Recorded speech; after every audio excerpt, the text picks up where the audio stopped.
दोस्तों, उनसे पूछो जिनकी आंखें नहीं होती या जिनको दिखाई नहीं देता कि वह कैसा महसूस करते हैं। आप सोच भी नहीं सकते हैं।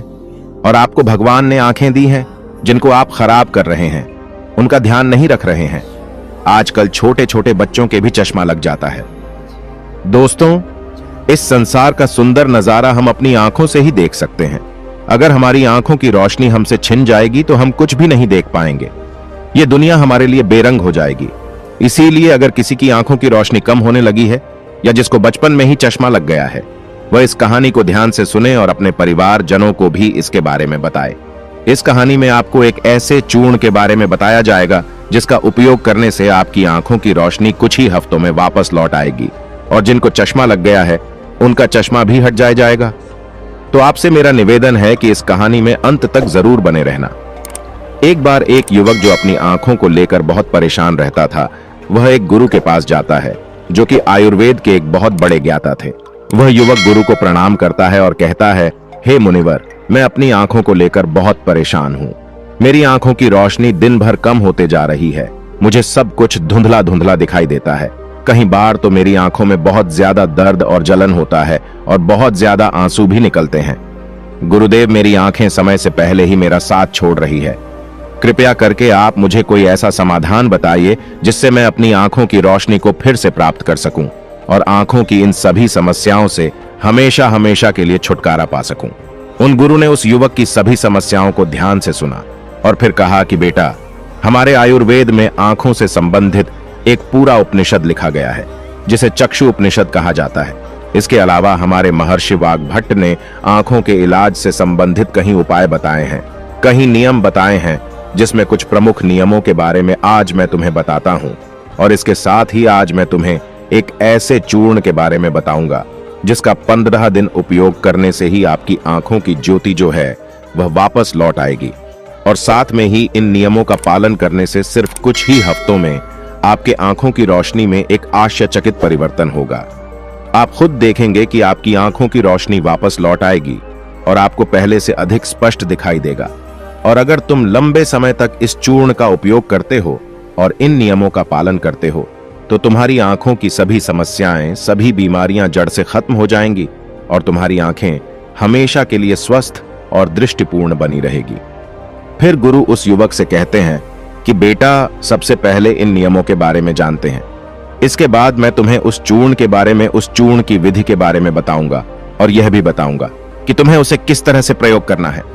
फिर गुरु उस युवक से कहते हैं कि बेटा, अब तुम इन नियमों को ध्यान से सुनो। आंखों के उपचार के लिए आयुर्वेद का पहला नियम है, सुबह उठते ही बिना कुल्ला किए अपने मुंह की लार को आंखों पर लगाना है। तुम जैसे ही सुबह बिस्तर से उठते हो तो बिस्तर पर बैठे हुए ही अपने मुंह की लार को अपनी अंगुली में लो और उसे अपनी आंखों की कोर में काजल की तरह लगाओ। यह बहुत ही रामबाण इलाज है। आंखों की सभी समस्याओं का असल में हमारी लार में वह सभी तत्व पाए जाते हैं जो मिट्टी में होते हैं। और जब हम सुबह की लार को आंखों में लगाते हैं तो वह सभी पोषक तत्व हमारी आंखों को मिलने लगते हैं, जो इसे स्वस्थ बनाए रखने के लिए बहुत जरूरी है। आंखों को हमेशा स्वस्थ बनाए रखने के लिए आयुर्वेद का दूसरा नियम है, मुंह में पानी भरकर आंखों में धीरे धीरे छींटे मारना। तुम जब रोज सुबह अपनी आंखों को धोते हो तो उसे ऐसे ही मत दो, बल्कि उससे पहले अपने मुंह में पानी भरो, फिर अपनी आंखों पर कम से कम 20 छींटे मारो। छींटे इतनी तेजी से ना मारो कि आपकी आंखों में दर्द होने लगे, वह लाल हो जाए। हमें बस इतनी तेजी से छींटे मारने हैं ताकि पानी आपकी आंखों के अंदर चला जाए। जब आप आंखों में छींटे मारते हैं तो अंदर की छोटी से छोटी गंदगी भी पानी के साथ भरकर निकल जाती है और आंखें साफ हो जाती हैं। और मुंह में पानी भरने का कारण यह है कि जब हम आंखों में छींटे मारते हैं तो आंखों का कचरा जो है वह मुंह के रास्ते से न जाकर सीधे आंखों से ही पानी के साथ बाहर निकल आए, क्योंकि आंखों की कहीं बीमारियां सिर्फ आंखों में धूल मिट्टी जाने के कारण या कचरा जाने के कारण पैदा होती है। और जब यह सब कचरा साफ होगा तो हमारी आंखें भी स्वस्थ होगी। फिर गुरु उस युवक को तीसरा नियम बताते हुए कहते हैं कि बेटा, सूर्य देव को देखना है। हर दिन लगभग 5 मिनट के लिए सूर्य देव को देखना है, लेकिन दोपहर में या तेज धूप में नहीं, सिर्फ उगने से 1 घंटे के अंदर अंदर या फिर सूर्यास्त होने के 1 घंटे पहले। सबसे ज्यादा अच्छा तो यह होगा कि तुम सूर्य देव के उगने या अस्त होने के समय उनके दर्शन करो, और जब जरूरत महसूस हो तो पल के झटका भी सकते हो। शुरू में इसे 1 मिनट के साथ शुरू करो और धीरे धीरे इसे 5 मिनट तक लेकर जाओ। सूर्य दर्शन के समय सूर्य की किरणें हमारी आंखों में अवशोषित होती हैं और हमारी आंखों को ठीक करती है। अंत में अपनी दोनों हथेलियों को रगड़कर उसे अपनी आंखों के ऊपर रख लो, लेकिन इस बात का ध्यान रखना कि आपको अपनी आंखों के ऊपर रखना है, उन्हें दबाना नहीं है। ऐसा करने से आंखों को आराम मिलता है। चक्षु उपनिषद में सूर्य देव को आंखों का वेद कहा गया है। फिर गुरु उस युवक को अगला नियम बताते हुए कहते हैं कि आंखों का व्यायाम करो। आप इसे किसी भी समय कर सकते हैं, लेकिन सुबह और सोने के पहले करने से यह ज्यादा फायदा देता है। इसके लिए सबसे पहले तो अपनी आंखों को 10 बार ऊपर नीचे करो, 10 बार ऊपर करो और 10 बार नीचे करो। जितना हो सके उतना ऊपर करो और जितना हो सके उतना ही नीचे लो। लेकिन इस बात का ध्यान रखना है कि आंखों के साथ सर नहीं घूमना चाहिए, सर स्थिर होना चाहिए। सिर्फ और सिर्फ आपकी आंखें घूमनी चाहिए। आंखों को ऊपर नीचे करने के बाद आंखों को 10 बार बाईं ओर और 10 बार दाईं ओर लेकर जाओ। इसके बाद 10 बार आंखों को ऊपर कोने की ओर और 10 बार आंखों को निचले कोने की ओर लेकर जाओ। इसके बाद आंखों को गोल गोल घुमाते हुए एक वृत्ताकार आकृति बनाने का प्रयास करो। आंखों को 10 बार दाहिनी और गोल गोल घुमाएं और 10 बार बाईं ओर गोल गोल घुमाएं। फिर सबसे जरूरी व्यायाम, अपने हाथ के अंगूठे को अपनी दोनों आंखों के बीच में रखो और अपने नाखून के हिस्से को देखो और बिना ध्यान हटाए धीरे धीरे अपने अंगूठे को दूर लेकर जाओ। इस दौरान आपका पूरा ध्यान अंगूठे के नाखून पर होना चाहिए। जैसे ही अंगूठा दूर जाए तो सारा ध्यान अंगूठे से हटाकर उसके पीछे वाली चीज पर लगाओ। फिर वापस अंगूठे के नाखून पर ध्यान केंद्रित करो और फिर उसे धीरे धीरे अपने नाक के पास लो। इस प्रक्रिया को तुम्हें 10 बार दोहराना है और फिर इसके बाद अपने दोनों हथेलियों को रगड़कर अपनी दोनों आंखों को ढक लेना है और आंखों को आराम देना है। दरअसल हमारी आंखों के आसपास बहुत सारी मांसपेशियां होती हैं जो हमारी आंखों को चलाती है, उन्हें नियंत्रित करती है। बिना व्यायाम के यह मांसपेशियां कमजोर पड़ जाती है, लेकिन इस व्यायाम को करने से तुम्हारी आंखों की मांसपेशियां मजबूत होती हैं और वह अपनी कोई भी ताकत दोबारा हासिल कर सकती है। फिर गुरु अगला नियम बताते हुए कहते हैं कि शरीर को साफ रखो, क्योंकि शरीर साफ तो बीमारियां साफ। आयुर्वेद के नियम के अनुसार यदि हमारा शरीर भीतर से साफ है तो हमें कोई बीमारी नहीं हो सकती है। अगर हमारी आंतें साफ है और उनमें कोई भी पुराना भोजन जमा नहीं हुआ है तो हमारा पेट सुबह एक बार में ही साफ हो जाता है। हमें कब्ज की समस्या कभी नहीं होती है, तो हमारा हर एक अंग स्वस्थ रहेगा और हमारी आंखें भी स्वस्थ रहेगी। अपने शरीर को अंदर से स्वस्थ रखने के लिए तुम्हें रोज 16 घंटे का उपवास या फिर एक दिन 24 घंटे का उपवास करना चाहिए। फिर गुरु उसे आगे बताते हुए कहते हैं कि बेटा, अपनी आंखों को त्रिफला के जल से धो। त्रिफला एक बहुत ही प्रसिद्ध आयुर्वेदिक औषधि है। महान ऋषि वाग्भट ने त्रिफला को इंसानी शरीर के लिए अमृत तुल्य बताया है। त्रिफला जैसे ही उसका नाम है, यह 3 फलों से मिलकर बना है। पहला है आंवला, दूसरा है बहेड़ा और तीसरा है अरहड़। त्रिफला को बनाते समय इन तीनों की मात्रा का ध्यान रखना बहुत आवश्यक है। त्रिफला बनाने के लिए आंवला, बहेड़ा और अरहड़ का अनुपात 1:2 और 3 होना चाहिए। यानी आंवला 3 गुना, बहेड़ा 2 गुना और अरहड़ 1 गुना होना चाहिए। इन तीनों को सुखाकर इनके बीज निकालकर इसे अच्छे से पीसकर मिला लीजिए। इस तरह से त्रिफला का चूर्ण तैयार हो जाता है। फिर इसे किसी मिट्टी के बर्तन में रख दीजिए और 1 चम्मच त्रिफला चूर्ण को 2 गिलास पानी में रात में भिगोकर रख दें और सुबह उसे छानकर अपनी आंखों को उससे धो लीजिए। ऐसा करने से बहुत ही तेजी से आंखों की सभी समस्याओं में आराम मिलता है और आंखों की रोशनी बहुत ही तेजी से बढ़ती है। त्रिफला न सिर्फ आपकी आंखों के लिए बल्कि हमारे शरीर के लिए भी बहुत फायदेमंद होता है, क्योंकि यह वात, पित्त और कफ तीनों दोषों को नियंत्रित करता है। शरीर को साफ करने के लिए त्रिफला को 2 तरीके से लिया जा सकता है, एक रात को और दूसरा सुबह। अगर आप त्रिफला सुबह लेते हैं तो गुड़ या शहद के साथ लो, और यदि आप त्रिफला को रात में लेते हैं तो दूध के साथ या फिर गर्म पानी के साथ इसे ले सकते हैं। रात में दूध या गर्म पानी के साथ जो त्रिफला खाया जाता है वह हमारे शरीर को साफ करने का काम करता है, गंदगी बाहर निकालता है। और सुबह जो गुड़ या शहद के साथ त्रिफला खाया जाता है यह पोषक तत्व का काम करता है, यानी कि पोषक तत्व प्रदान करता है। इसीलिए जो व्यक्ति स्वस्थ है, जिन्हें कब्ज या पेट से जुड़ी हुई कोई भी दिक्कत नहीं है, वह त्रिफला को दिन में खाए, और जिन्हें पेट की सफाई करनी है, कब्ज की समस्या रहती है, वह इसका सेवन रात को करें। फिर गुरु उस युवक को अगला नियम बताते हुए कहते हैं कि बेटा, यह नियम बहुत ही लाभकारी है। इससे तुम्हारी आंखें और मन दोनों ही तेज बनते हैं। इसके लिए तुम्हें एक अंधेरे कमरे में दीपक या मोमबत्ती जला लेना है। फिर उसे इतनी ऊंचाई पर रखना है कि जब तुम बैठो तो वह तुम्हारी आंखों के ठीक सामने हो, ना ज्यादा ऊपर होना चाहिए और ना ही ज्यादा नीचे होना चाहिए। इसके बाद आपको अपने पीठ को सीधा करके आरामदायक स्थिति में बैठ जाना है और अपनी दृष्टि को उस दीपक या मोमबत्ती की ज्वाला पर यानी ज्योति पर केंद्रित करना है और लगातार उस ज्योति को देखना है। इस बीच यदि तुम पलक झपकाना चाहते हो तो आप झपका सकते हो, लेकिन कोशिश करो कि जितनी देर तुम बिना पलक झपकाए रह सकते हो तो बिना पलक झपकाए रहो।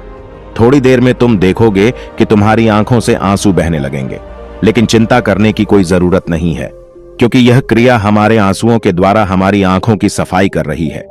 इस प्रक्रिया के बीच आप आंखों के आंसू को रोकने का प्रयास ना करें, बस इन्हें बहने दें। इस दौरान अपने हाथों से अपनी आंखों को भी स्पर्श नहीं करना है। जब यह प्रक्रिया पूरी हो जाए तब अपनी दोनों हथेलियों को रगड़कर धीरे धीरे अपनी आंखों के पास लेकर जाओ और आंखों को ढक लो। यह प्रक्रिया रोज रात को सोने से पहले कुछ मिनट के लिए करो, फिर तुम स्वयं देखोगे कि तुम्हारी आंखों की रोशनी दिन प्रतिदिन बढ़ती जा रही है। इस प्रक्रिया को करने से आपकी आंखों की रोशनी के साथ साथ आपकी एकाग्रता भी बढ़ती है। फिर गुरु उस युवक को अगला नियम बताते हुए कहते हैं कि किसी भी ठंडी सब्जी जैसे खीरा, लौकी और आलू के छोटे छोटे टुकड़ों को कुछ मिनट तक अपनी आंखों के ऊपर रखो। जब हम खीरे या लौकी को इस तरह से छोटे छोटे टुकड़ों में काटकर आंखों के ऊपर रखते हैं तो हमारी आंखों के आसपास का जो क्षेत्र है वह ठंडा हो जाता है और बाकी का क्षेत्र गर्म रहता है, जिससे आंख और सर के बीच का जो तापमान है उसमें अंतर आ जाता है और ज्यादा से ज्यादा रक्त आंखों की तरफ आने का प्रयास करता है। फिर जिस जगह पर रक्त का प्रवाह ज्यादा होता है उस जगह का इलाज खुद ब खुद शुरू हो जाता है। इस प्रक्रिया को आपको हर दिन 10 से 12 मिनट तक जरूर करना है। इससे आपकी आंखों की रोशनी बढ़ेगी और आप ताजगी महसूस करेंगे। फिर गुरु उस युवक को अगला नियम बताते हुए कहते हैं कि बेटा, तुम्हें रोज ऐसा काम करना है जिसमें ज्यादा रक्त का प्रवाह हो, जैसे शीर्षासन, भस्त्रिका आसन। ऐसे आसनों को करने से रक्त की ज्यादा मात्रा आंखों की तरफ जाती है और आंखें स्वस्थ बनी रहती है। फिर गुरु उस युवक को कहते हैं कि बेटा, तुमने नियमों के बारे में तो जान लिया, अब मैं तुम्हें उस चूर्ण के बारे में बताता हूं जिसका उपयोग तुम्हें करना है, और उसका उपयोग करने से कभी भी तुम्हारे आंखों की ज्योति खराब नहीं होगी, और अगर जिनको चश्मा लग चुका है उनका चश्मा भी कुछ हफ्तों में उतर जाएगा। इस चूर्ण को बनाने के लिए आपको 4 चीजों का प्रयोग करना है, जिसमें पहली चीज है सौंफ, दूसरी चीज है बादाम, तीसरी चीज है धागे वाली मिश्री और चौथी चीज है काली मिर्च। हमें सबसे पहले तवे पर सौंफ को थोड़ा सेक लेना है। सौंफ को नेत्र ज्योति के रूप में अव्वल माना जाता है। इसकी तासीर ठंडी होती है। इसके साथ ही यह खाने को पचाने में बहुत ज्यादा मदद करती है। सौंफ हमारे शरीर के मोटापे को भी कम करती है। सौंफ में potassium, magnesium, zinc, iron, copper जैसे मिनरल्स भरपूर मात्रा में होते हैं। आपको सौंफ को तब तक सेकना है जब तक उसमें खुशबू ना आ जाए। जब खुशबू आने लगे तब आप उसे नीचे उतार लीजिए। फिर आपको बादाम को हल्का हल्का सेकना है। बादाम में विटामिन ए प्रचुर मात्रा में होता है जो हमारे दिमाग को तंदुरुस्त रखता है। इसमें प्रोटीन एवं फाइबर काफी अच्छी मात्रा में पाए जाते हैं, जिसकी वजह से हमारा पेट भरा भरा रहता है और यह हमारे मोटापे को भी कम करती है। इसके बाद आपको बादाम और सौंफ को अच्छी तरीके से पीस लेना है। इसका बारीक चूर्ण बना लेना है और इसके बाद आपको धागे वाली मिश्री में से धागा निकाल देना है और उसे कूट कर उसका बारीक चूर्ण बना लेना है। फिर आपको 10 से 15 काली मिर्च लेनी है। काली मिर्च में एंटी इन्फ्लेमेटरी तत्व पाए जाते हैं जो आंखों के लिए बहुत लाभदायक होते हैं। इसके साथ ही काली मिर्च जीवाणु रोधक और इम्यूनिटी बढ़ाने में सहायक होती है, जिससे आंखों की रोशनी मजबूत बनती है। काली मिर्च में विटामिन ए और विटामिन ई पाए जाते हैं जो आंखों के लिए बहुत लाभदायक है। काली मिर्च को भी आपको अच्छी तरीके से कूट लेना है, उसका भी बारीक चूर्ण बना लेना है। फिर आपको इन चारों चीजों को एक साथ मिक्स कर लेना है। फिर आपको इस चूर्ण को 1 चम्मच गुनगुने पानी में या फिर 1 गिलास दूध में सुबह सुबह खाली पेट लेना है। इसको लेने से आपकी आंखें बिल्कुल स्वस्थ रहेगी और साथ ही साथ आपका पेट भी बिल्कुल साफ होगा। आप अच्छी तरह से फ्रेश हो पाएंगे। इससे आपको अच्छी नींद आएगी और आपकी आंखों की रोशनी और दिमाग तेज होगा, और ये चारों चीजें जो है वह आपको अपने घर में ही उपलब्ध हो जाएंगी। फिर गुरु उस युवक से कहते हैं कि बेटा, आज के समय में आंखों को स्वस्थ रखने के लिए जो सबसे ज्यादा जरूरी है वह है अपनी स्क्रीन टाइम को कम करना। आजकल लोग सुबह उठते ही सबसे पहले अपने फोन के मैसेज को देखते हैं और फिर पूरे दिन यहां तक कि देर रात तक मोबाइल या लैपटॉप को यूज करते हैं। और इन लैपटॉप, फोन, टीवी से निकलने वाली लाइट हमारी आंखों के लिए बहुत नुकसानदायक होती है। इसीलिए आप एक ऐसा रूटीन बनाएं जिसमें आप रात में 8 या 9 बजे के बाद किसी भी तरह की स्क्रीन को नहीं देखेंगे। ऐसा करने से आपकी आंखों को तो आराम मिलेगा ही साथ आपकी नींद जो है वह गहरी हो पाएगी और अगले दिन आप तरोताजा महसूस करेंगे। और अगर आपका काम देर रात तक लैपटॉप पर है तो आप हर कुछ देर में ब्रेक लो, आंखों को बंद करो और उन्हें आराम दो। इसके अलावा आप अपने खाने में विटामिन ए और विटामिन सी को शामिल करो, जैसे गाजर, संतरा, चकुल इत्यादि। यह सब आपकी आंखों को स्वस्थ रखने के लिए अहम भूमिका निभाते हैं। तो दोस्तों, उम्मीद है कि आपने आज के इस वीडियो से जरूर कुछ ना कुछ सीखा होगा। तो इस वीडियो को अपने दोस्तों के साथ शेयर करना ना भूलें। हमें ऐसे ही सपोर्ट करने के लिए चैनल को सब्सक्राइब भी जरूर करें। यह चलिए मिलते ऐसे और वीडियो में, तब तक के लिए अपना ख्याल रखें। नमो बुद्धाय।